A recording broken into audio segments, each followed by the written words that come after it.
Bismillahirrahmanirrahim.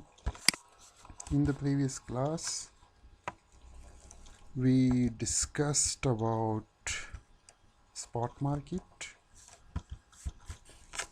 Then we discussed about example of foreign exchange dealers, spot market time zones, spot market liquidity, then how foreign exchange market starts work.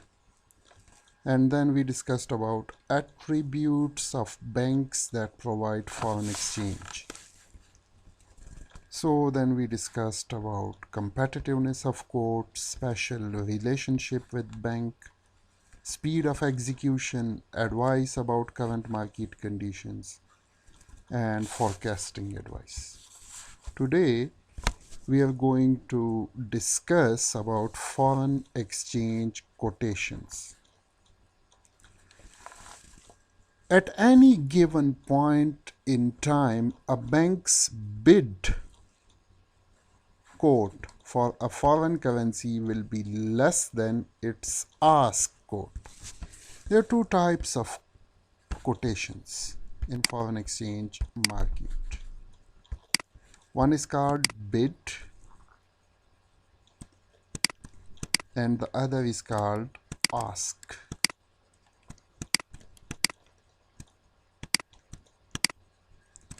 Bid is the price at which a buyer, or you can say a bank or a dealer who is buying a currency from someone.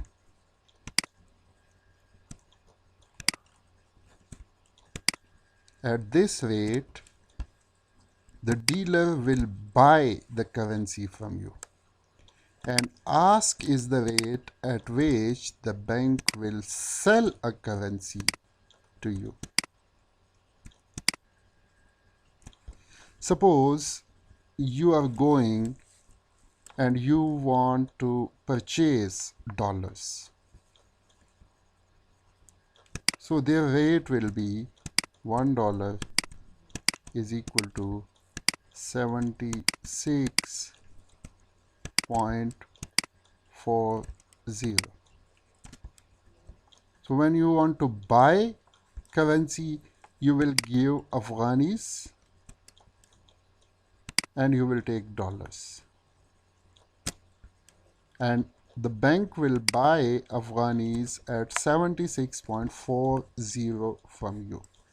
But when you are going to purchase Afghanis from a bank, then their rate will be $1 is equal to 76.50. So when the bank is buying a currency from you, their rate will be low. But when they will sell a currency to you, their rate will be high. Take an example. Suppose you have $1,000 and you want to convert it to Afghanis. So bank will give you the rate 76.40. So it will become 7640, 1, 2, 3 and 2 points. So bank will give you 76,400 Afghanis. 76,400 Afghanis. But when they will sell it to you, they will buy it for 76.40. But when they will sell it to you, then they will charge 76.50. So you are purchasing suppose you gives 76,400 Afghanis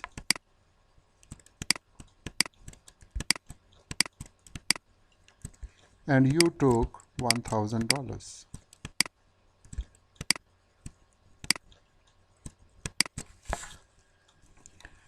Now suddenly what happened? Your trip is cancelled. Your transaction is cancelled. And now you want to convert this $1,000 to Afghanis, back to Afghanis. First you convert Afghanis to dollars. You purchase $1,000. But now again you want to convert these $1,000 back to Afghanis. So when you will convert it back to Afghanis, bank will not give you 76.408. They will give you 76.308. When they will purchase these dollars back from you, their rate will be down. So these are basically bid and ask. Their buy rate, when they are buying a currency from you, it will be less. And when they will sell a currency to you, their rate will be high. Here is an example. When we will study this example, so it will be clear to you. So at any given point in time, a bank's bid or buy quote for a foreign currency will be less than its ask quote. Their bid quote will be low and their ask quote will be high. The bid-ask spread covers the bank cost of conducting foreign exchange transaction. Spread is the difference between these two, 40 and 50. The difference is their profit, 0.40 and 0.50, 0.10.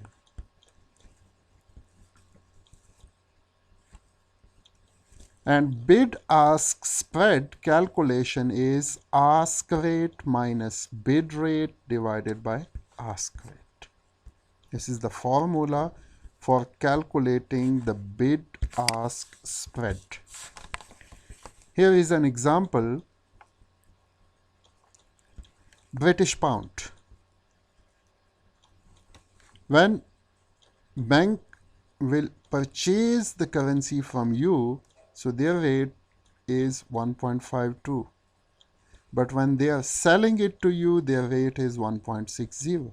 See, they are buying it. They are buying pounds at $1.52.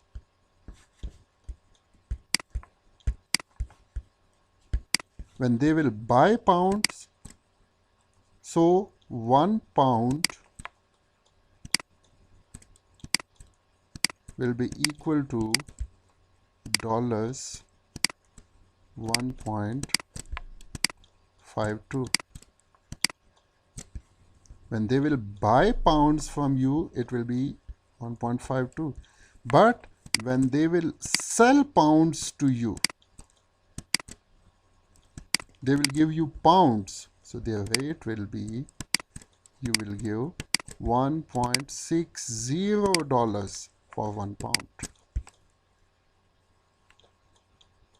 I'm telling you, if you are going, you have pounds and you want to take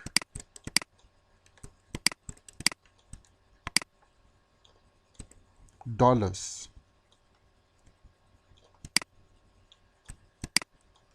the rate will be $1 is equal to 1.52. But if you want to buy pounds,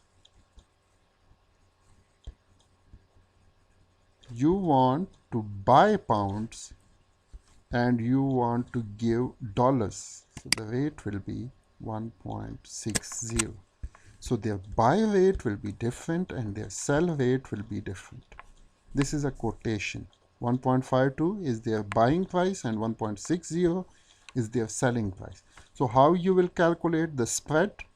Ask rate minus bid rate divided by ask rate. Now ask rate is 1.60 minus bid rate is 1.52 divided by 1.60. So we are getting 0.05 and we are getting 5% profit. The bank is getting 5% profit. Now this is the quotation for Japanese yen as compared to dollars. 0.0070 is their buying price when they will purchase Japanese yen, and their selling price will be 0.0074. So see, buying price is low, selling price is high. Buying price is low, selling price is high. So you can easily calculate the spread, 5.4%. Here is an example. Here is a bank quotes a bid price for yen of 0.007 and ask price of $0.0074, just like this one, 7 and 74. What happened? In this case, the nominal bid-ask spread is this. The bid-ask spread in percentage terms is actually slightly higher for the yen in this example than for the pound in the previous example. To prove this, consider a traveler who sells $1,000 for yen at a bank ask price of 0.0074. The traveler receives about 135,135 computed as $1,000 divided by 0.0074. Now firstly, what you did, a traveler who sells $1,000 for yen because he wants to travel to Japan. So he sells $1,000 and he purchased yen. So how will we convert it? See,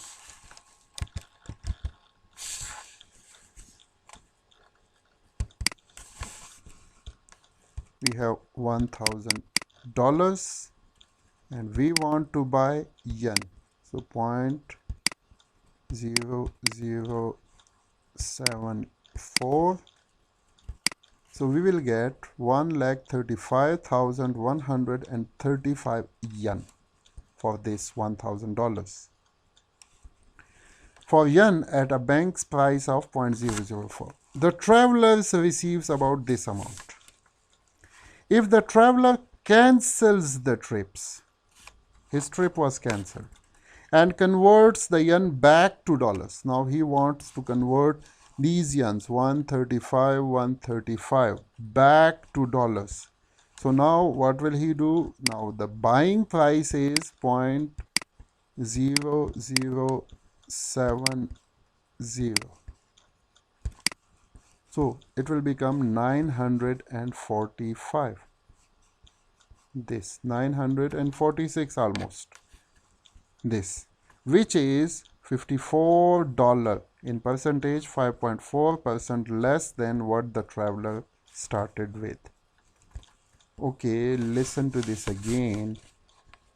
A traveler who is living in US, he wants to travel to Japan.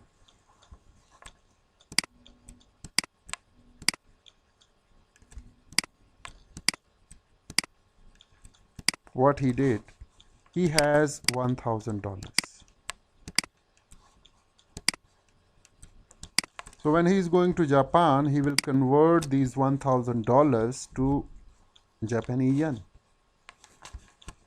And if you will look at the rates here,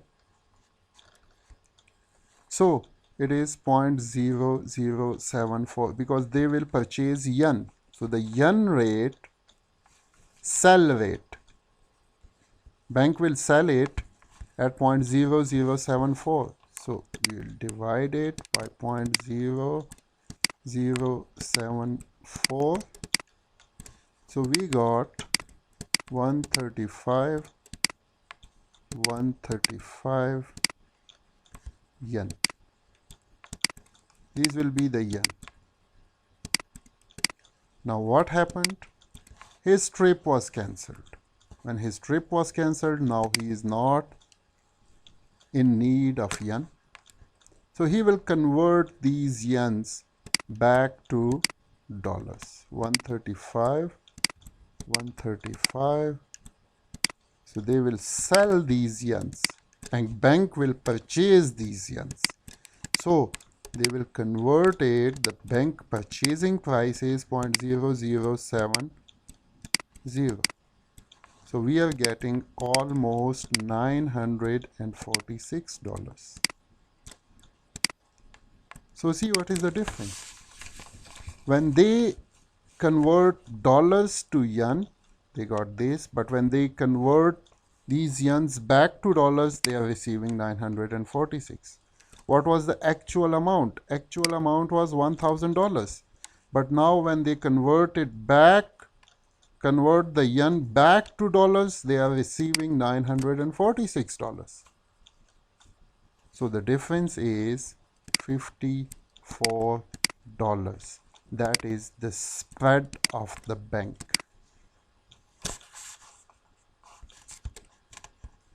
So this is how you will calculate the bid-ask spread. And the formula is ask minus bid divided by ask multiplied by 100. So you will get bid ask spread. Bid ask spread.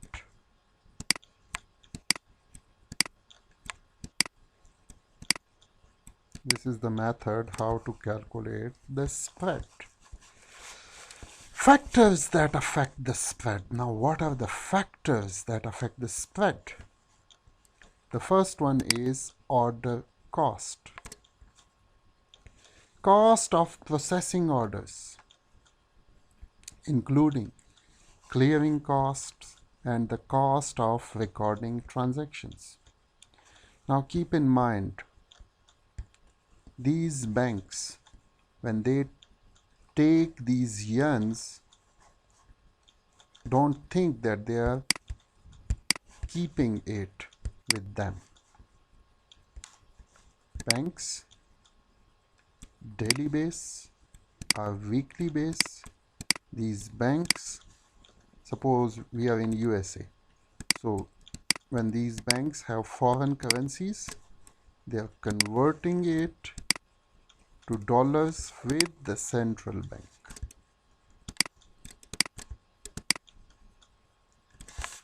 These are dealers. This bank is working as a dealer. These are customers. Thousands of customers. They convert their currency with this bank. And this bank then at the end of the day, they are depositing these yens with the central bank, and in exchange they are taking dollars. So in this clearance there will be some cost, there will be some charges.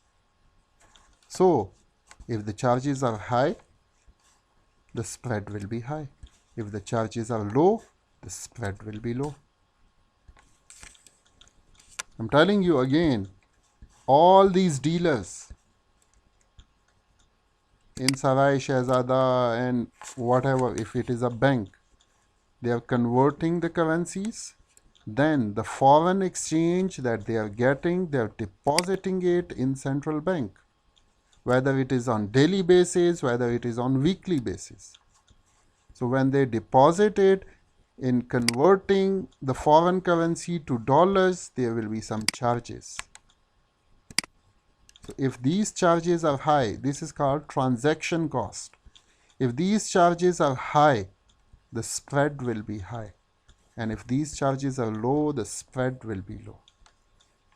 including clearing cost. Sorry, this is called clearing cost, and the cost of recording transactions.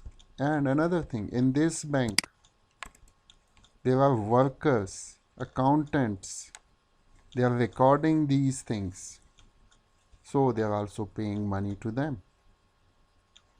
So they are also including that thing. Okay, they are paying the rent of the building, they are paying the electricity charges, they are paying the salaries. So all these are coming in the recording cost. So if these are high, the spread will be high. If these are low, the spread will be low. The second thing, inventory cost, cost of maintaining an inventory of a particular currency. If they are maintaining a currency, there will be some cost. We call it opportunity cost. Holding an inventory involves an opportunity cost because the funds could have been used for some other purpose. If interest rates are relatively high, the opportunity cost of holding an inventory should be relatively high. If interest rates are relatively high at a bank, the opportunity cost of holding an inventory should be relatively high. Now keep an example. Take an example. This bank is keeping dollars. Suppose they have $100,000. Now if they will invest this $100,000 somewhere else, they purchase dollars from central bank, $100,000. Now there is possibility if they will invest this money somewhere else, or if they will give a loan to someone, they can earn some money on that.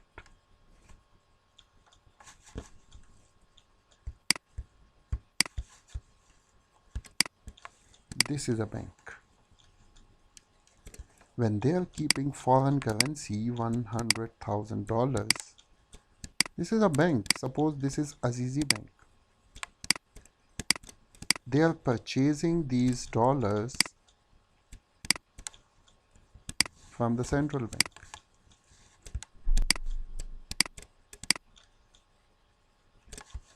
Now, if they are not purchasing these dollars from central bank and they are giving this money as a loan to a customer,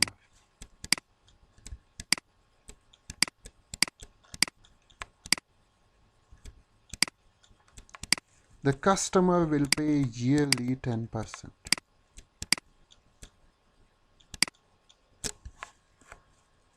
So what are they doing? They are not giving a loan. They are canceling this option and they are purchasing dollars. So they have two options. One is to purchase dollars and one is to give loan to someone. If the interest rate is high, opportunity cost is high, this opportunity cost. Opportunity cost means if you are getting one opportunity and you are losing another opportunity. We call it opportunity cost. Suppose here, if they will give loan to someone, they are earning 10% interest. But if they will invest here in dollars, so they will earn more money. So they are getting one opportunity and they are losing another opportunity. Suppose if the interest rate is high, here, interest rate is high, 10%. So this opportunity, the dollars, the spread, this spread will be high.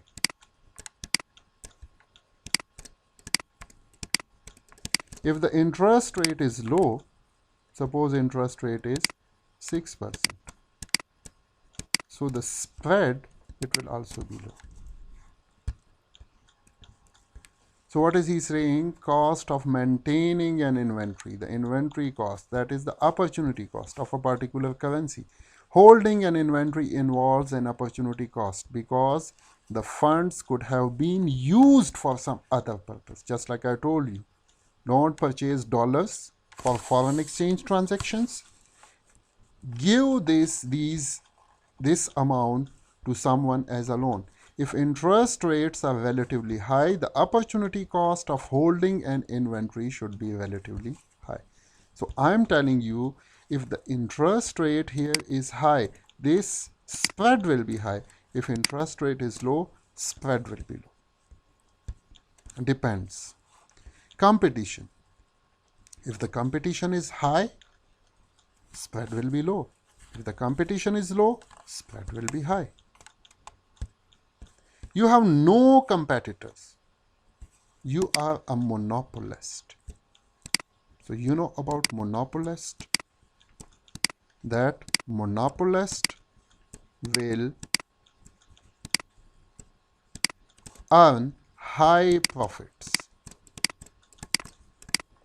But if there is intense competition, we call it perfect competition. If there is perfect competition, so profit will be what? Low profit. Because just like I told you, one is converting it at 76, the other is converting it at 76.1, the other is converting it at 76.2. So you will go to that one who will give you high price, who will give you more dollars, more Afghanis for the dollars. So if the rates are competitive, if the competition is high, the rates will be low. But if the competition is low, rates will be high. The spread will be high. We are talking about the spread. So if the competition is high, more competition, the spread, the profit margin, it will be 0.101 or 0.02 or 0.04, like this. This will be the spread. This will be the profit margin of the bank. But if they are monopolists, so maybe they will charge 0.50, 0.60. Their spread will be what? Will be high. Volume.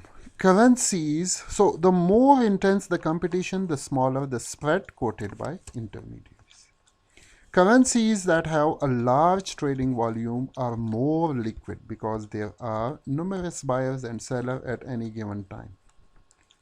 And chance of abrupt changes is less. Now, if the trading volume of a currency is high, there are large number of buyers and sellers, so the spread will be low. But if the volume of a currency is low, the spread will be high. Now, in case of dollars and Afghanis, the spread will be low. The profit margin will be low. But in case of, suppose there is a currency whose trading volume is low, so the spread in that case will be high. Currency risk. Economic or political conditions that cause the demand for and supply of the currency to change abruptly. If there are some currencies, their value is abruptly changing, the risk is high in that currency. If the risk is high, so banks or traders or dealers, they will charge high spread. But in currencies in which the risk is low, so the spread will also be low. Take the example of dollars. So dollars are not quickly moving up or down. There will be slight changes, 0.1, 0.2, 0.3, like this. But there are some currencies in which the currency risk is high. Their value is not stable. If their value is not stable, so in their exchange rate, the spread will be high.